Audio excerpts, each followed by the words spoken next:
Rise and shine mga ka-RSP, patuloy ang pag-ikot ng kapalaran ngayong araw ng Wednesday. Narito na muli ang araw-araw natin inabangang gabay, patnubay palala at prediksyon mula kay Master Hans Kua. Alamin natin kung anong swerte, babala o inspirasyon ang nag-aantay sa iyo.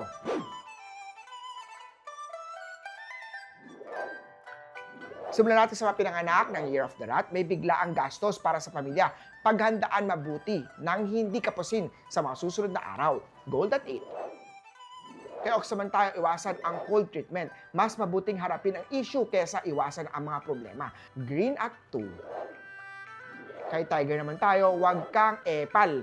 Iwasan makisawsaw sa problema, issue, gulo ng ibang tao sa trabaho mo Red at 7. Kay Rabbit naman tayo, may padating na karma. Pero tawagin natin itong good karma dahil kabayaran ito ng maganda mong ginawa sa ibang tao. Violet at 4. Kay Drago naman tayo, posibleng ma-reveal ang isang sekreto ngayong araw.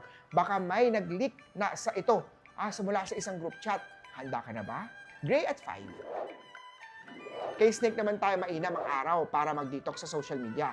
Bawas muna tayo sa screen time para mas makapag-focus tayo sa mga bagay na nasa harapan mo na. Tulad ng family, importante yung family, at mga mahal mo sa buhay, loved ones mo. Blue at 6. Kay Horse naman tayo, may good deal na darating, samantalahin kung sure ka na dito. Ngunit siguraduhin munang malinaw ang lahat ng detalye. Yellow at 1.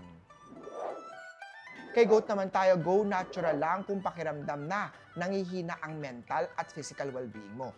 Tulad ng pag-inom ng tsaa, pagkain ng prutas, at pagbabawas ng mga processed food sa diet mo. Ibalik ang katawan sa kalakasan sa simple at natural na paraan. Gold at 3. Kay Monkey naman tayo, iwasang lumabas today dahil may nakaambang panganib. Out of town, malls man o kahit sa mga convenience store dahil may mga negative energy na posibleng magdala ng panganib. Ang budget mo, ang panganib yan, tipid-tipid muna tayo. Red at 9. Sa Rooster naman tayo, may chance na ma-promote kung ipagpapatuloy ang sipag at diskarte. Consistency ang tunay na susi sa tagumpay. Cream at 6. Kay Dog naman tayo, huwag matakot magsabi ng hindi sa dagdag na trabaho kung sobra na ito. Hindi ka robot, alagaan mo rin ang sarili mo. Brown at 2. At kay Year of the Pig naman, panahon na para ayusin ang financial goals mo. Magsimula ng pagbabudget at mag-focus sa mas mahalagang pangangailangan. White at 9. Muli po, ito po yung mga gabay, patnubay, prediction lamang mula kay Master Hans Kua. Nasa inyong mga kamay nakasalalay ang inyong tagumpay. Think positive at i-manifest ang success, mga ka-RSP.